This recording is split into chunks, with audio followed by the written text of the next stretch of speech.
السلام عليكم ورحمة الله وبركاته. وعليكم السلام ورحمة الله وبركاته. بسم الله الحمد لله والصلاة والسلام على رسول الله. اللهم صل وسلم وزد وبارك عليه وبعد. aad iyo aad runtii waxaa ugu faraxsanahay inaan maanta meel 32 sano ka hor aan joogay idinkoonan jirin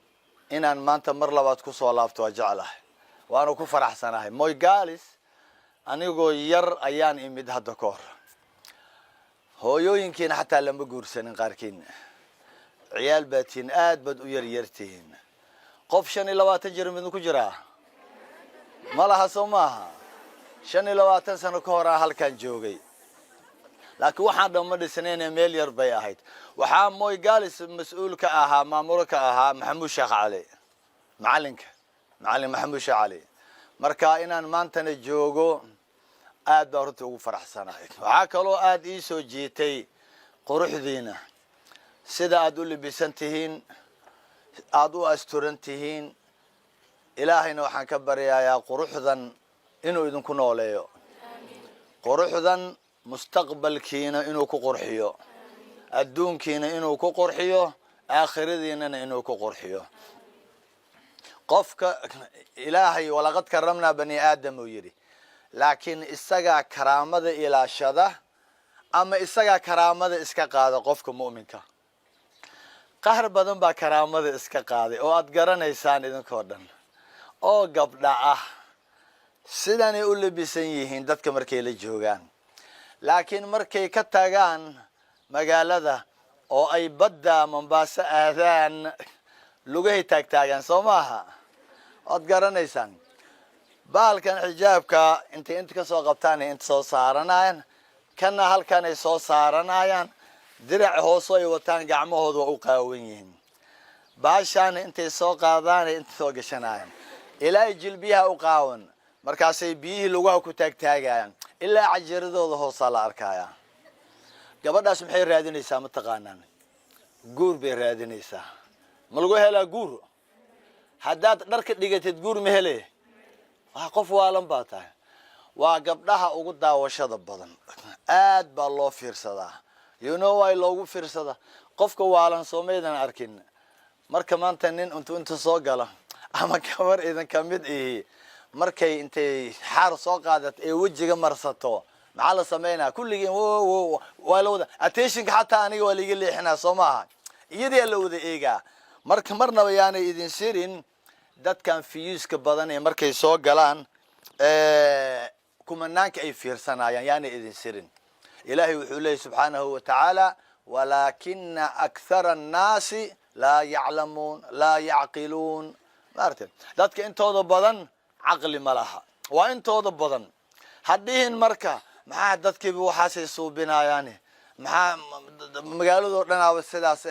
قبر والبا هايستا وحول هديهنا انت بدن واددحن مركا ذاتك ير الله ينوغو ودا دارو diinta qariibay ku bilaabatay wayna ku dhamaanaysaa ilaahay wuxuu leeyahay wa qaliilun min ibadiy ash-shakur ama wa qaliilun ma hum yani dadka wanaagsan way yar yihiin dadka igu shukrinayo way yar yihiin dharka waa la wada wataa laakiin qalbiga waa kala duwan yahay Soomaha waxaan maanta rabaa marka inaan idin sheego xijaabkan aad arkaysaan waa aaya min aayatillah وآيات كمدة علامات كمدة علامتها أما إلهي أستاميس اللي قرط قالوا ذو إسكا قاويهن لكن إذنك وحا مي مقشان قبلها الدنبي واي مقشان صومها لكن إسكا بديس ولا ما هذا لا هذا بسوي قلنا رتا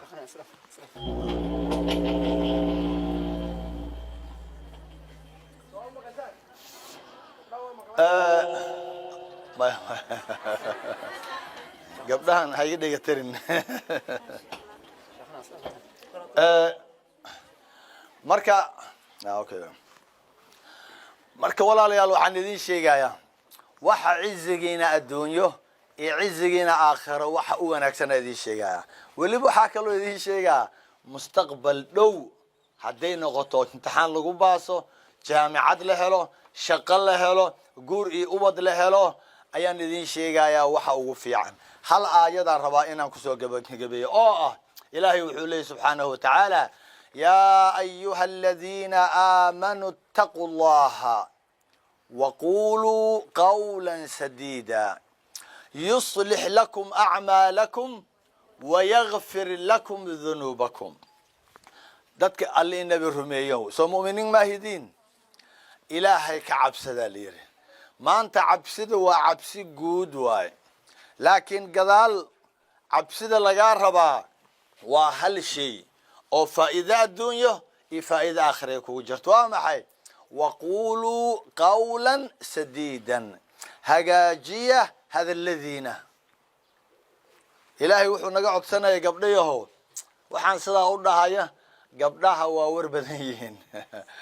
telefoonadii aada ugu hadlaan sheekooyin aan jirinay soo ururiyaan maanta dhan way hadlaan afkiinaa furan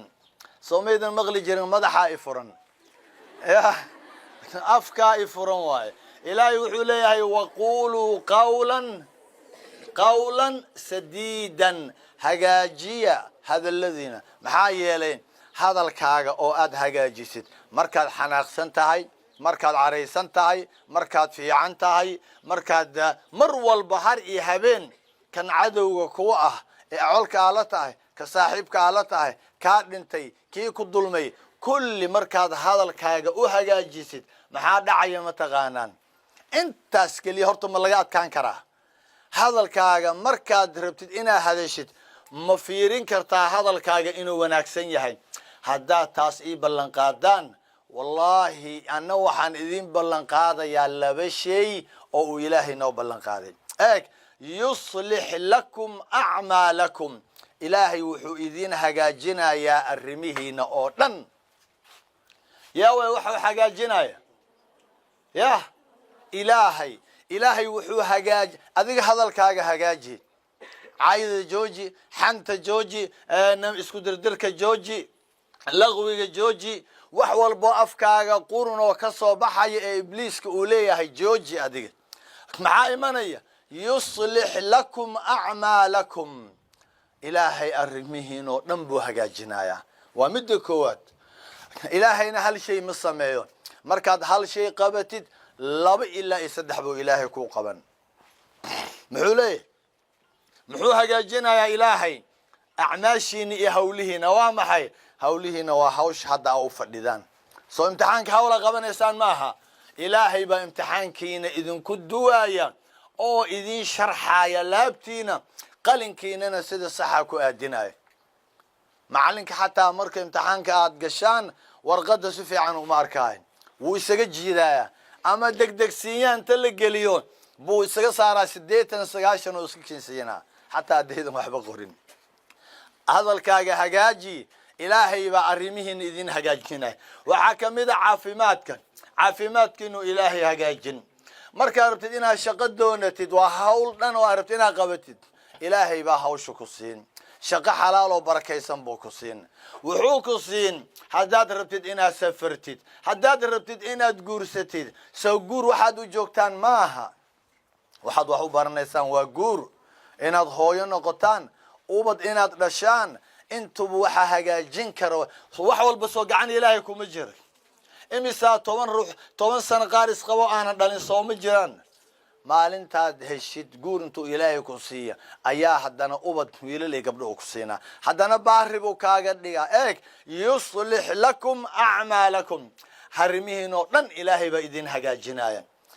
intaas kaliya maaha marka ilaahay arimahaaga gabar yahay uu hagaajiyo uurkaaga farxad arimahaaga isku aadan yihiin maxaa imanaya wayaghfir lakum dhunubakum haddana mid taas ka sii weyn dambigiini buu ilaahay dhaafaya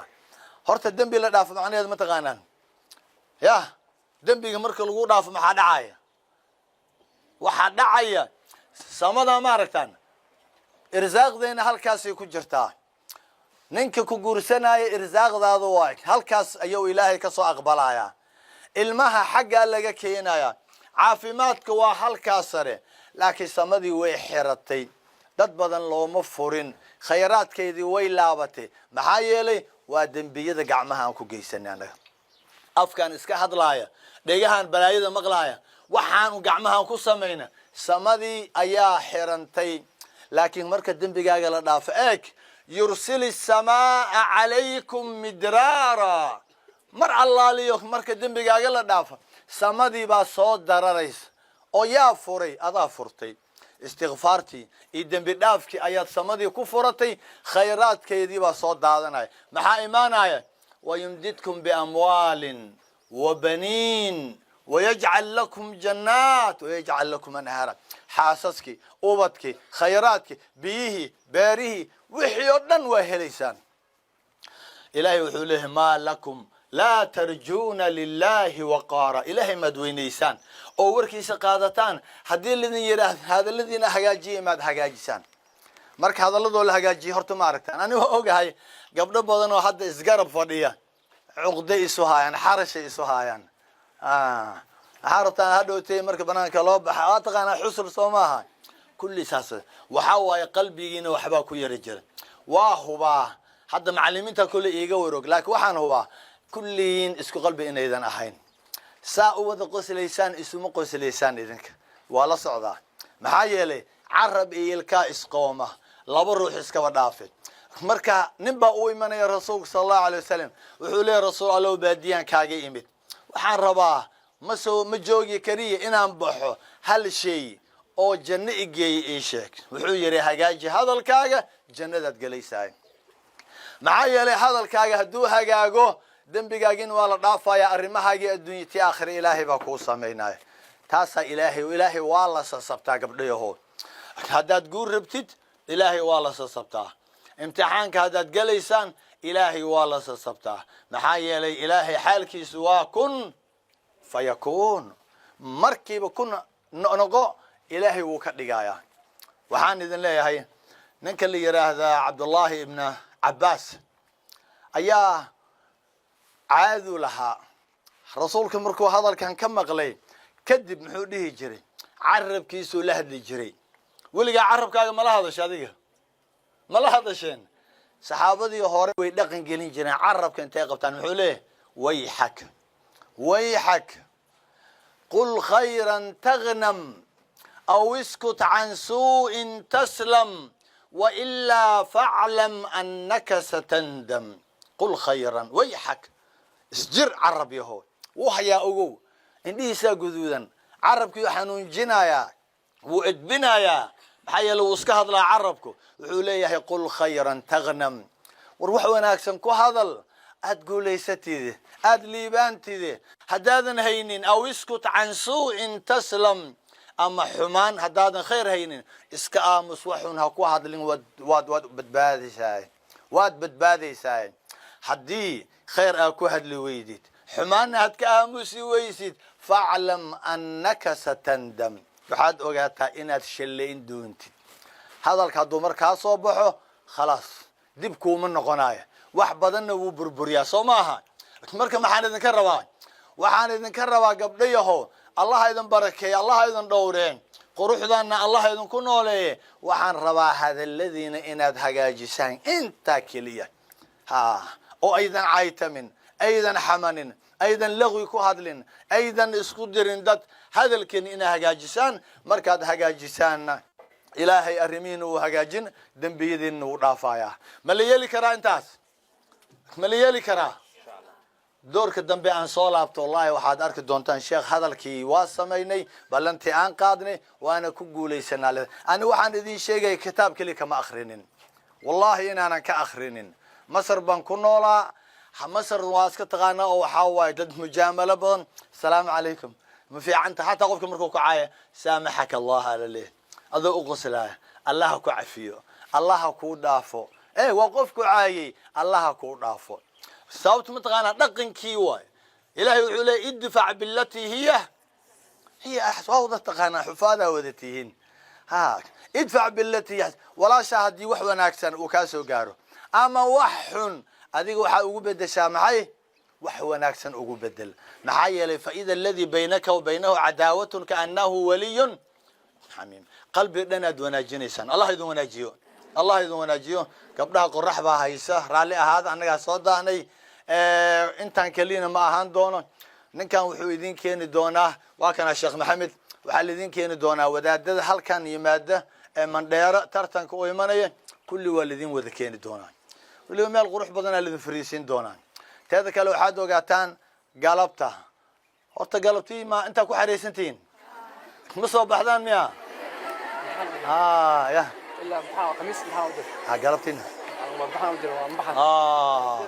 waxaan idin dhihi leen tan waa idin dhaaftay kow dhaha laakiin mid kale yaana idin dhaafin moy stadium ayaa galabta 10 saac waxaanu ku qabanaynaa cafi walaalka msaameheen dhuugayaako ya sawaaxili ma ku hadlaa ma fahmaysaan laakiin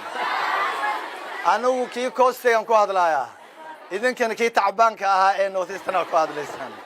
marka allah idin barakeeyo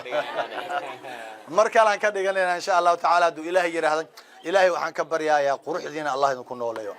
quruxdiina allah idinku nooleeyo xijaabku waad ku qurxoontihiin allah idinku nooleeyo noloshiinana allah ku qurxiyo cimrigiina allah ku qurxiyo caafimaad allah idinku qurxiyo imtixaanka aad galaysaan ilaahay waxaan ka bariyay imtixaanka 100% ee allah idin siiyo ee minus ee balas xataa marna ee allah idin siiyo ilaahay ha idin barakeeyo imtixaanka cabsi buu leeyahay cabsida allah idin ka saaro cabsida allah idin ka saaro Nairobi mar aan joogay ayaa fonfoorada imtixaan galayeen sanadkii hore markaas intaasoo iskuul ba ii yartay oo intay wax sameysteen ayay duceysanayeen oo aan u duceeyay wallahi way soo wada waceen waxay dhahay sheekh ducadii waa la aqbalay idinkana waa lidin aqbalaya maanta nasiib baad leedihiin ilaahay waxaan ka bariyay imtixaanka allah idin gudbiyo cabsidiisana allah idin saaro gacantiina jawaabta saxda allah ku duwo mid barakaysanna allah idin kaga yeelo mid idin anfacana allah ka yeelo macallimiintiinana ilaahay waxaan ka bariyay qalbigooda burcad allah idin mariyo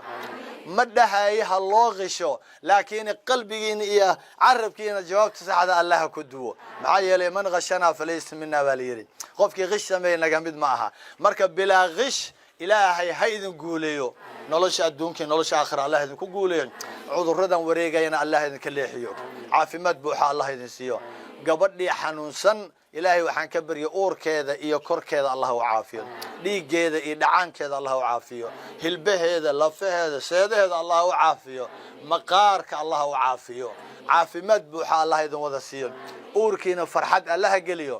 murugadana allah idin ka qaado haddii waalid xanuunsan aad leedihiin allah idin caafiyo waalidkii dhintayna allah u naxariisto haddii leedin ka xiran yahay allah idin soo daayo haddii leedin ka maqan yahayna allah idin soo ururiyo kulankeena intaan kelima ahaan doono bilow waaye hadduu ilaahay yiraahdo culimadu iska soo daba dhacaysaa wixii ladin sheegay halkan yaa looga kicina hala qaato hal kelmada oo gabagabadii ayaan waxaan ku wareejinayaa sheekh maxamed barakallahu fiik jazakallahu khayr jazaa assalamu alaykum warahmatullahi wabarakatuh aad iyo aad baa umahadsantihiin suu sheekh maxamed sheegay saaka waxaa weeye subax fiican bay idii tahay imtixaan baad bilaabaysiin sheekh maxamed kenyaawi ayaa idii yimid aniga oo maxamed la dhahana waa idii imid marka magacyo fiican subax fiican imtixaanku marka good news baa ka dambeynaya waxaa intaa dheer annaga martimani sheekhani martaana ma dhale reema dheerana waa idin sheegay idinkoonan dhalanin inaan halkan ku ciyaari jiray webi ma aqaan meeshan ku yaala hadda weli lama tusin ayaan taa dhaxmari waxaan arkay iyadoo la qodqodaayo oo biyaha la sugaayo kadibna laga dhaaminayo Soomaalidan arag waa webigo biyo la'aan ayaan joogi jiray daawa marka marti maahi aniga marka waa uu idinka weynay maayne magaalada inta idinka soo dhalan baan deganaan jiray aniga toonaykan ka guuray marka aad u mahadsantihiin maxaa ka jira maalmahan magaalada maxaa ka jira maxaa ka bilaaban doona yaa sheega maxaa u imaanay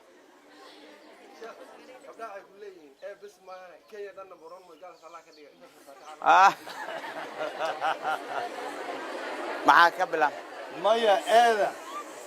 waxaan idin iri waxaan ka baqayaa insaanka waa xasad badan yahay il inay idin raacdo marka saasaa idin maasha allah maxaan u imaanay maxaa ka jira magaalada mandheera maxaa ka jira maxaan u imaanay tartan intee lagu qabana taariikhduu bilaabanaya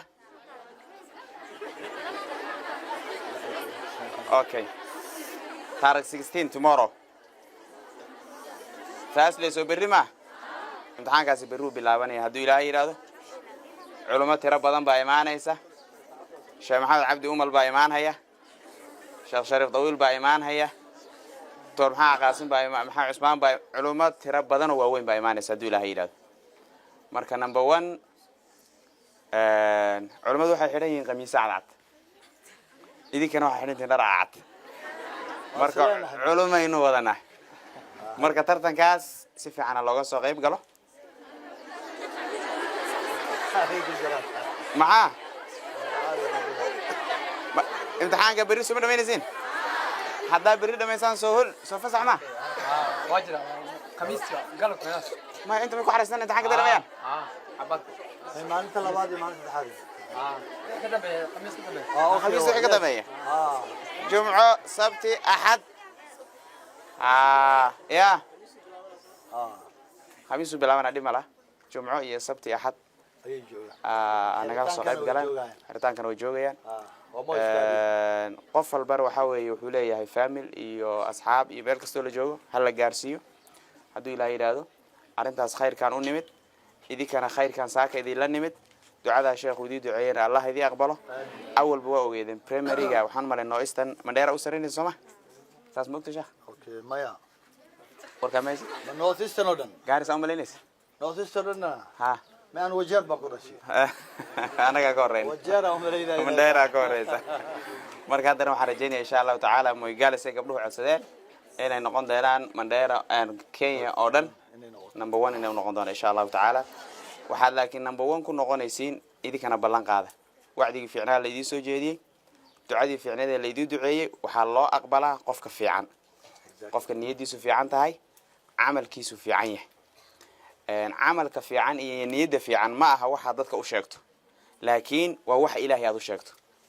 ma ogtahay camalka fiican waa waxa ilaahay aad u sheegto waxa dadka u sheegto ma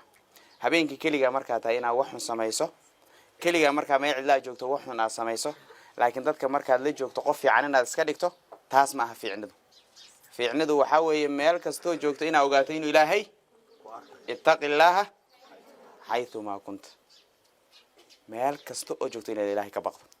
meel kasta oo joogto inaad ilaahay ka baqdo waxaa ka dhalanaya inaad adiga ismaamulayso macnaa waalid uma baahnid macallin uma baahnid qof kale sheekh uma baahnid xorriyadan adiga ishagaya marka meel kastoo joogto waxaad og tahay qofka ku fiirinaya inuu yahay allah ka ku xisaabinaya inuu yahay allah ka janno ku gelinaya inuu yahay ka naar kaa badbaadinaya inuu yahay allah cunto ka ku siinaya caafimaadka keenaya imtixaanka inaad ku baasto so that markaa fiicnidu waxay ku jirtaa inaad ilaahay ka baqdo waxba ha fiirinin dadka kale oo friendiska waa sax qofka hadduu kaa fiican inaad ku daysato waa point ood naftaada dhahdo heblaaya siday tahay habeenkii soo kacdaa adna soo kici salaatuleel tuko qur-aan bay akhrisaa adna qur-aan akhri run bay sheegtaa adna run sheeg waa sax laakiin mar walba waxaad ku dadaalaysiin waxaad samaynaysiin inay noqoto wax ilaahay dartii awla jeediin reer tugtoona ku dayanina ha gabdhaha suuqa galay hay gabdhaha suuqa galay reer tugtoona ku dayanina ha ku reer magaalka waa sheekh haddaad kuwaas waa iyaga reer magaala isu haystaa laakiin ma sidaanaad reer magaala ku tihiin abshir telefoonada waaweyn iyo waxa weeye media iyo waqtiga hadda socda reer magaalnimaha u malaynina waa dulinimo way afaman zuyina lahu suu amalihi faraahu hasana waa dad dhar la'aan socdaan oo quruxa arka qaawanidi marka waxa meeshaas ka socda wax fiican ma waxa fiican waa wax culimada idin sheegayso waxa fiican waa waxa hooyooyinkiin iyo abayaashiin abtiyaashiin walaalihiin idin sheegayaan waxa fiican waa waxa masaajidada laga sheego soo fiicnidu ma aha waxa maanta media ka socda marka aad iyo aad baad u mahadsantihiin ilaahay subxaana watacaala muraadkiina haydii sahlo waa laydii duceeyey annaga insha allahu tacaala waa idin soo booqanay waan idin ixtiraamnay xushmad badan baa idin muujinay xushmad badan program badan asoo noo yaala markuu macalinkiina shalay nala soo hadlay annagoon is aqoonin hore isu sii arkin moygalis waan naqaanay inay gabdho fiican joogaan ani dariskeedan deganaan jir marka khayr allah idin siiyo